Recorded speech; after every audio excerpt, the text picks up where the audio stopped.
In the dusty corners of a small Nigerian town, where dreams were often shelved in exchange for survival, Hannah stood out, not because of wealth or connections, but because of her unwavering spirit.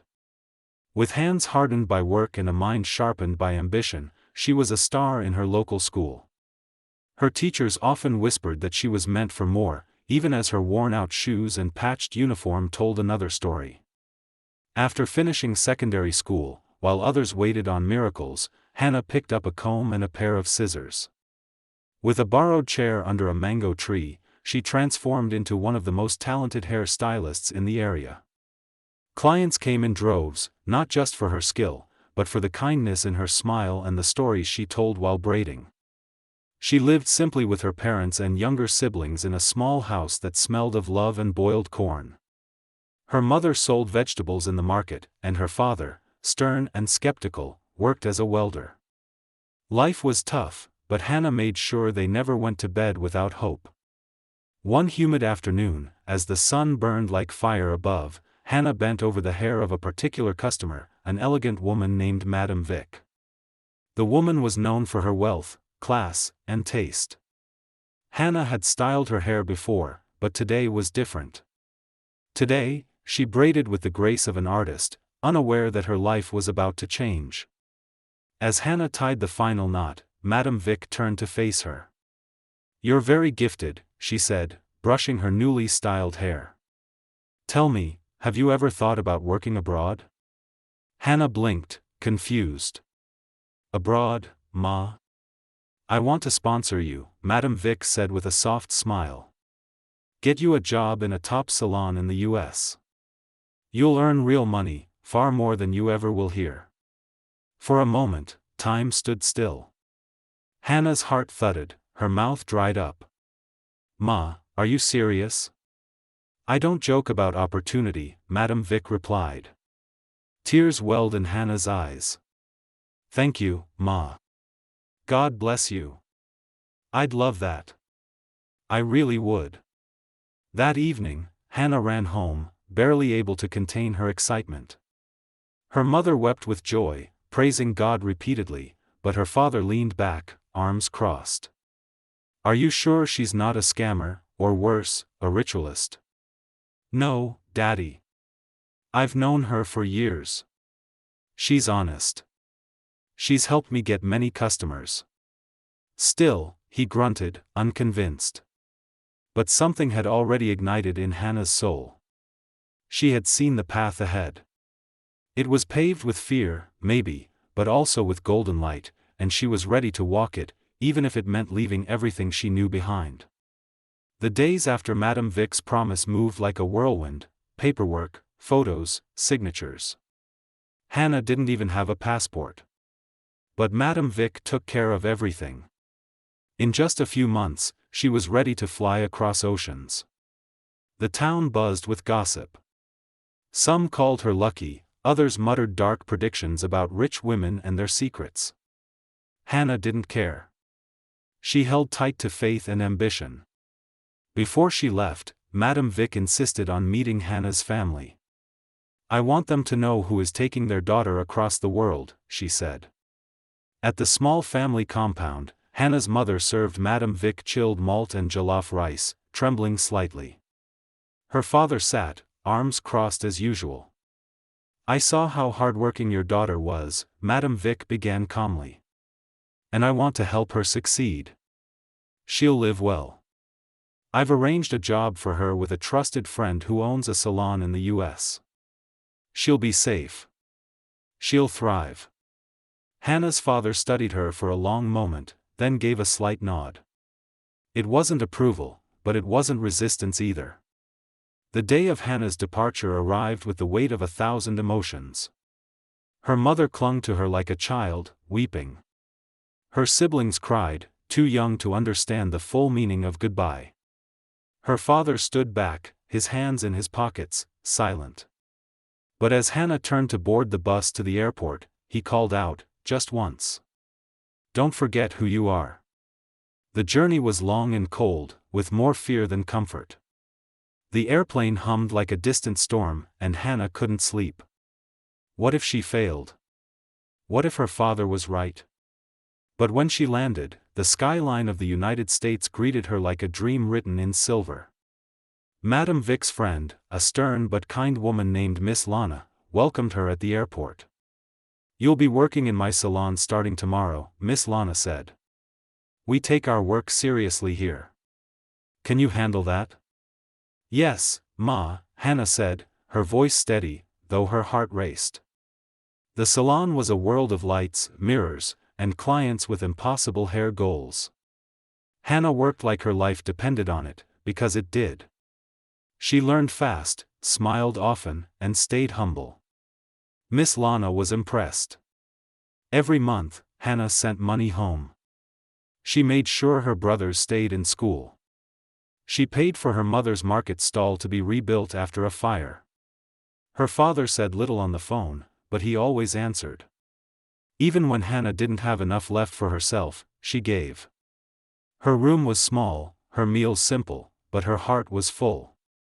And as the months turned into years, Hannah began to dream not just of survival, but of ownership. She didn't just want to work in a salon. She wanted to build one. Years passed, but Hannah didn't forget where she came from. Every braid she weaved in that American salon was a thread connecting her to home. She sent money without fail: school fees, medical bills, food, rent. Even when she had to skip meals or walk to work in the freezing cold, she never let her family lack. Her mother always prayed over the phone. Her father, still distant, would only say, "Okay, I got it," before hanging up. But Hannah didn't care. Love to her was sacrifice, and she was giving all she had. Then came the big leap. After saving for years, Hannah finally opened her own salon, a small, cozy space tucked into a quiet corner of Atlanta. It wasn't flashy, but it was hers. The first time she turned the key to open the door, she cried. She had done it alone. No man, no shortcuts, just hard work and God. Her business flourished. Her reputation grew. Clients came from all over, asking for the Nigerian girl with magic hands. And then came John. They met online. He was charming, sweet, and made her laugh like she hadn't in years.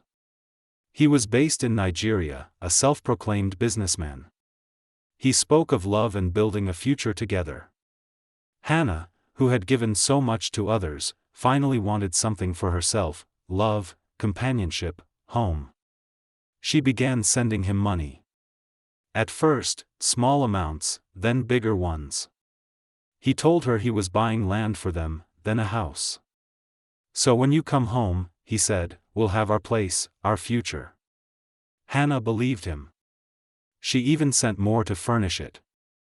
And when he asked for extra to register a business, she didn't blink. After all, hadn't she helped everyone else? Why not the man who promised her forever? But not everyone in Hannah's life faded. One day, she received a message on Facebook. Agnes, an old friend from back home. "Hannah, I'm sorry to disturb you," the message read. "I need help. It's my final year at university, and I don't have enough to pay my fees. I don't know who else to ask." Hannah smiled. "Send your account number." She sent more than Agnes needed.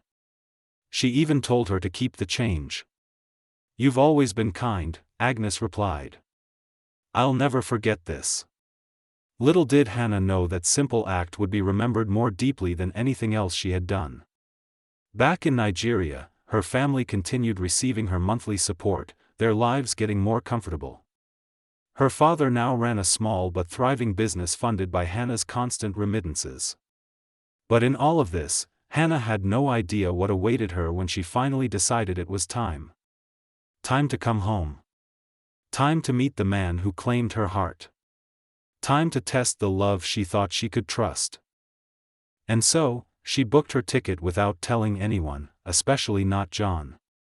10 years. That's how long it had been since Hannah stepped foot on Nigerian soil. The wheels of the plane touched down with a gentle jolt, but in Hannah's chest, her heart pounded like a drum.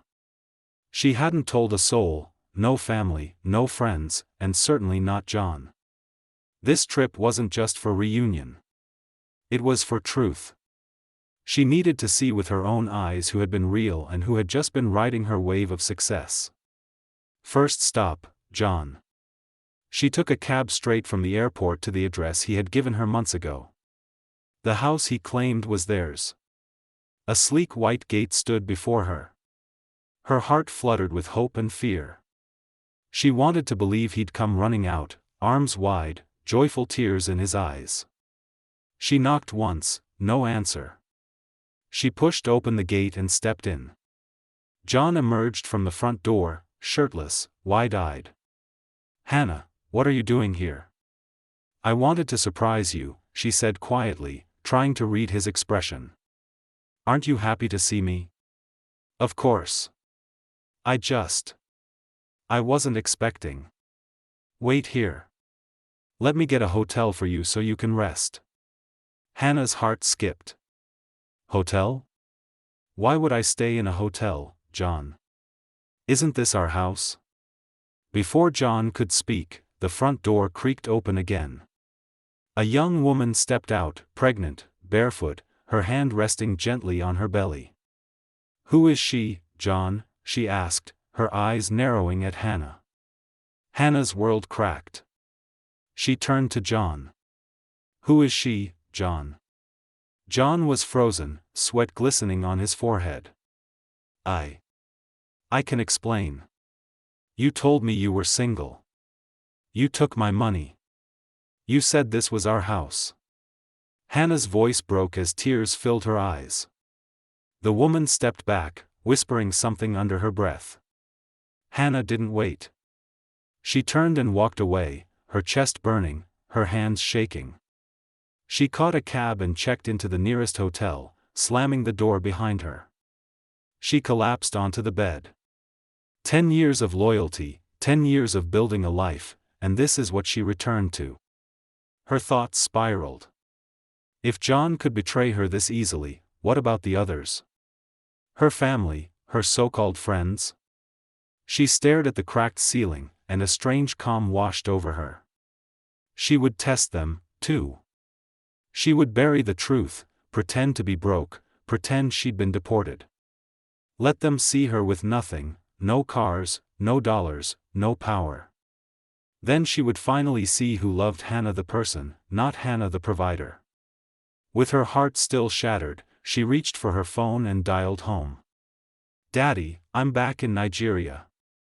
Can you come pick me up?" Hannah stood at the roadside, clutching a faded duffel bag and wearing second-hand clothes she had intentionally wrinkled and stained. Her hair, usually styled to perfection, was now tucked under an old scarf. She looked nothing like the successful woman she had become. A rusty car pulled up. Her father stepped out, frowning in confusion. "Hannah?" She nodded, eyes low. "It's me, Daddy." He opened the door without a word. The drive home was silent, thick with unspoken questions. At the house, her mother rushed out, arms wide, but stopped short at the sight of Hannah's condition. "My God, what happened?" Inside, Hannah sat on the couch, hands trembling.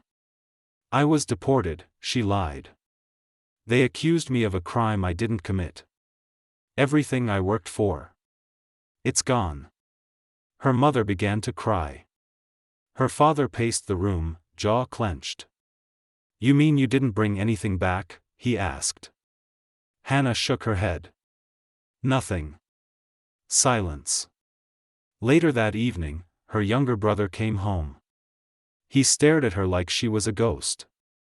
"Is this really you?" he asked. "I thought you'd come back with big cars, designer bags. What happened?" Hannah forced a smile. Life happened. In the days that followed, the house grew cold. Her father hardly spoke. Her brothers muttered behind closed doors. Only her mother remained gentle, cooking what little they had and serving Hannah quietly. But the warmth that used to fill the home when her money flowed through it was gone. Exactly 1 week later, her father sat down across from her in the living room. "So, what's your plan?" he asked. "I don't know yet," Hannah replied, eyes downcast. "I just need some time." Her father's voice turned hard. "You've been here long enough. I can't have a grown woman sitting around crying and doing nothing. We expected better." "Daddy, I just got back. I need to find my feet." "No, you need to leave. One more week, then you go." Hannah's lips quivered. "But this is the house I bought for you." His face twisted. "So, you're not the only one struggling. I built my business, too, with hard work. But I sent you money every month." "Well, that's done now, isn't it?" Her brothers echoed the same coldness. "Auntie Hannah is too stingy," one whispered when he thought she wasn't listening. "Now she's broke and she wants to eat our food." The betrayal crushed her more than John's ever could. On her last day in the house, her father tossed her bag outside. "You can't stay here crying every day." "I didn't 'cause your deportation." Only her mother dared approach. She pressed N300,000 into Hannah's hand. "If I had power in this house, I would let you stay. Take this, my daughter. Please don't hate me." Tears ran down Hannah's face. "Thank you, Mama." And just like that, Hannah walked away from the house she bought, the family she carried for a decade, now treated like a burden they never asked for. Hannah dragged her bag along the sidewalk, her body heavy with more than just exhaustion. Her mind raced with questions she couldn't answer. Was I just a wallet to them? Did they ever love me or just what I gave? She stopped near a rundown hotel, ready to spend her last night in tears when a familiar voice called out. "Hannah." She turned.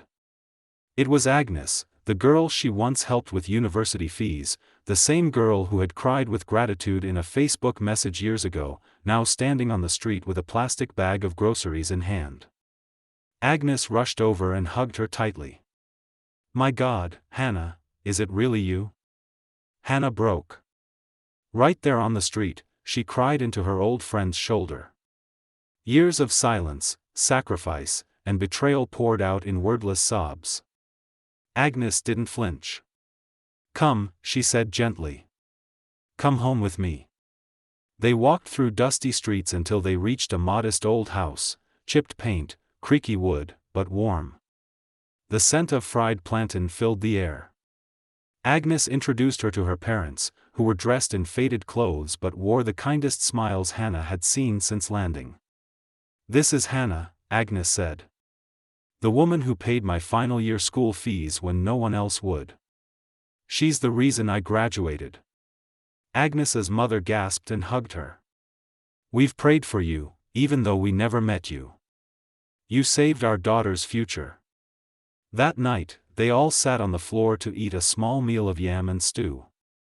There wasn't much, but they made room. They passed water in one shared cup and laughed in soft voices. Hannah had never felt richer. In the weeks that followed, Hannah stayed in their home, sleeping on a mat next to Agnes. They went to the salon together. Agnes had followed Hannah's footsteps and become a hairdresser, too. Business was slow, but they found joy in the work. At night, they shared stories, dreams, and silence. Hannah never told her the truth about John or her fake deportation or the money. Not yet. She wanted to heal first. One evening, as they walked home under the setting sun, Hannah turned 29 to Agnes. "You didn't ask me for anything. You just opened your door." "Why?" Agnes smiled. "Because you did the same for me. And because when you help someone, it shouldn't come with a receipt. You just do it and let God do the rest." Hannah looked at her, eyes wide with emotion. "You have no idea how much that means." Agnes shrugged. "I have an idea." And that night, while lying on the floor of a poor but loving household, Hannah realized something she'd forgotten in the noise of her success. Home wasn't a place or blood or even comfort. Home was where hearts opened without asking what you brought in return. One morning, Hannah woke with clarity in her chest, like a storm had passed and left her with clean air to breathe. She had seen enough. The people who took, who judged, who turned their backs when they thought she had nothing, they had failed the test. But one person didn't. Agnes passed. And now it was time for Hannah to show her truth. She looked over at Agnes, still asleep beside her on the floor, curled up in a wrapper. The peeling ceiling above them was barely holding. The walls were cracked. Yet in this house, Hannah had felt more love than in the mansion she had built for her family. Today, Hannah whispered to herself, everything changes. That afternoon, Hannah invited Agnes and her parents for a drive.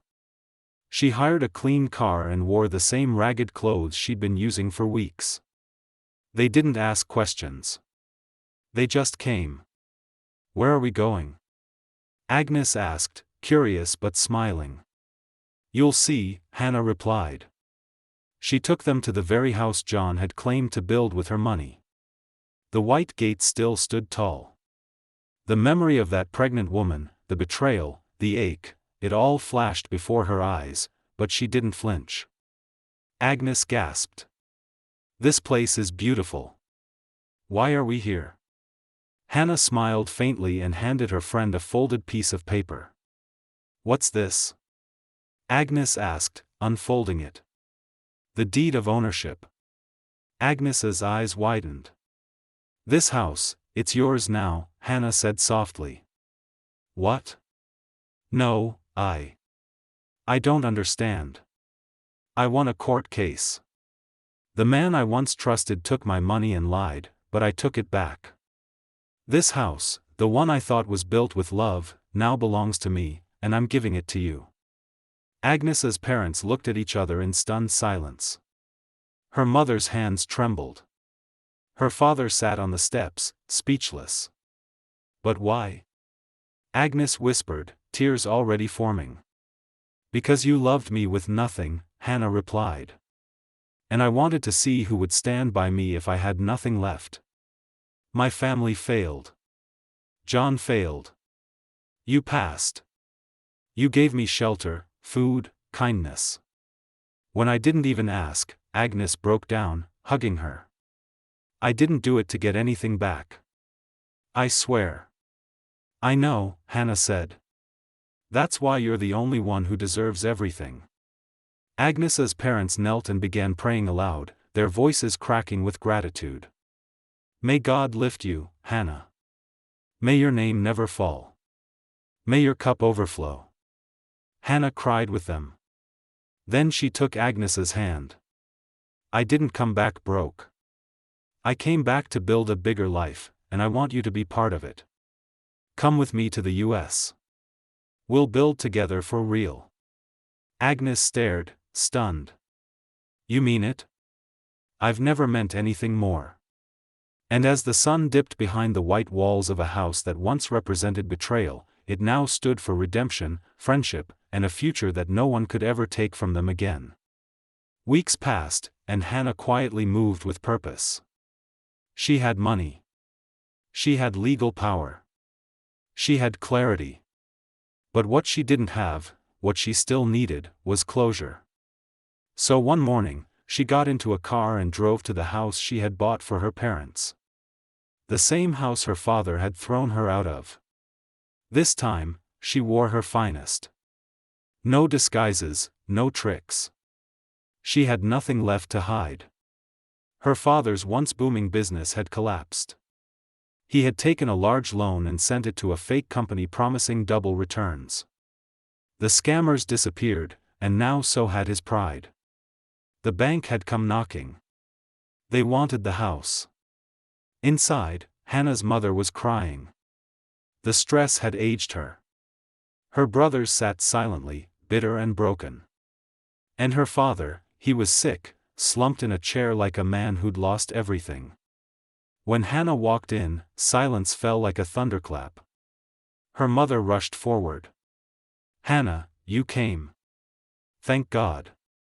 Please help us. The bank wants to take the house."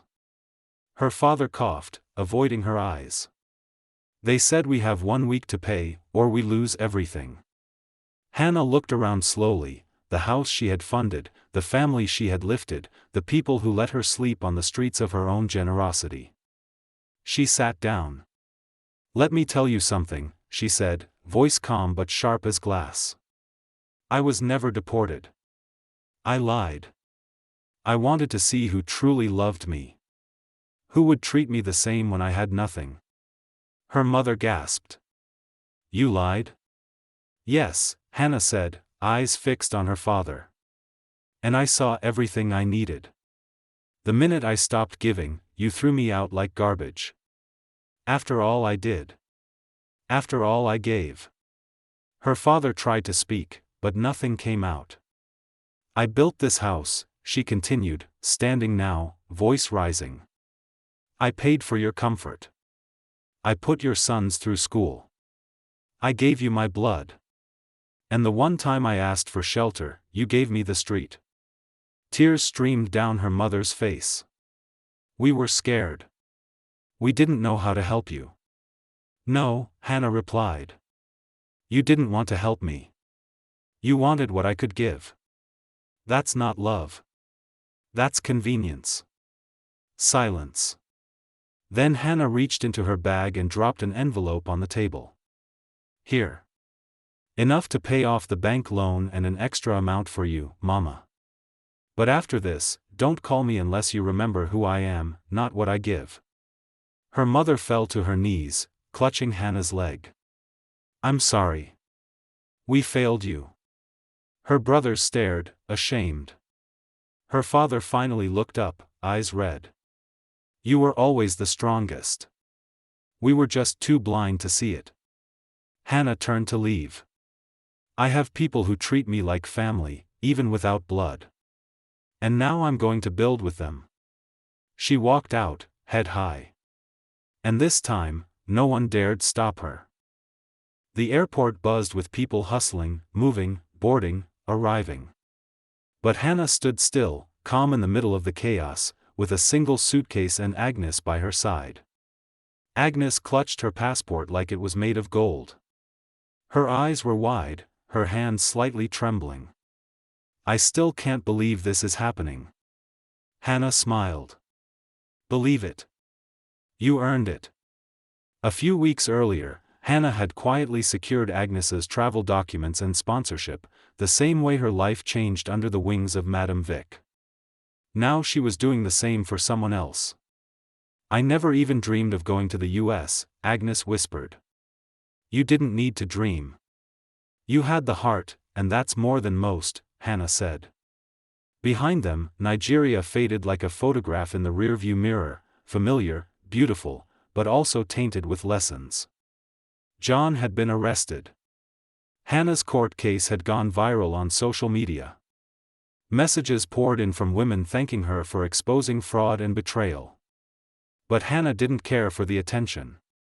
She had done it for herself, for every woman who gave her all and was repaid with lies. And her family, after paying off their loan, Hannah had disappeared from their lives, just as they had once erased her. She wasn't angry anymore, just done. Her mother still called sometimes, but Hannah rarely picked up. Her heart had shifted. She had mourned the loss. Now she was rebuilding from truth. The flight began boarding. As they stepped forward, Agnes turned to her one last time. "Hannah, how did you become so strong?" Hannah smiled, a little sad, a little proud. "By being broken again and again. But every time, I chose not to stay shattered." They boarded the plane, and as it soared into the sky, a strange peace settled over Hannah. The weight she had carried for a decade finally lifted. Back in the US, things moved quickly. Hannah expanded her salon into a franchise, opening 2 new branches. She brought Agnes in as a business partner, not an assistant, not a staff, a partner. Agnes proved herself fast. She had the same grit Hannah once had, the same fire. The two built not just a business, but a sisterhood. One day, they stood inside their newest salon, sleek walls, golden lights, and a logo above the mirrors that made Hannah pause: Paig Beauty, Hannah plus Agnes, strength in sisterhood. Tears welled in her eyes as she stared at the name, not just hers anymore. The future was shared. That night, as they closed up and walked home in the gentle chill of evening, Hannah looked at the stars and whispered a prayer, not for more money or even more success, but for more moments like this. Moments when her heart felt full, when her story made sense, when the girl who once braided hair under a mango tree could smile, not because she made it, but because she made others believe they could, too. And that was the true reward. If you were in Hannah's position, would you accept your parents back? Let us know in the comments section. Thanks for watching. Don't forget to like, share, and subscribe, and tell us where you are watching us.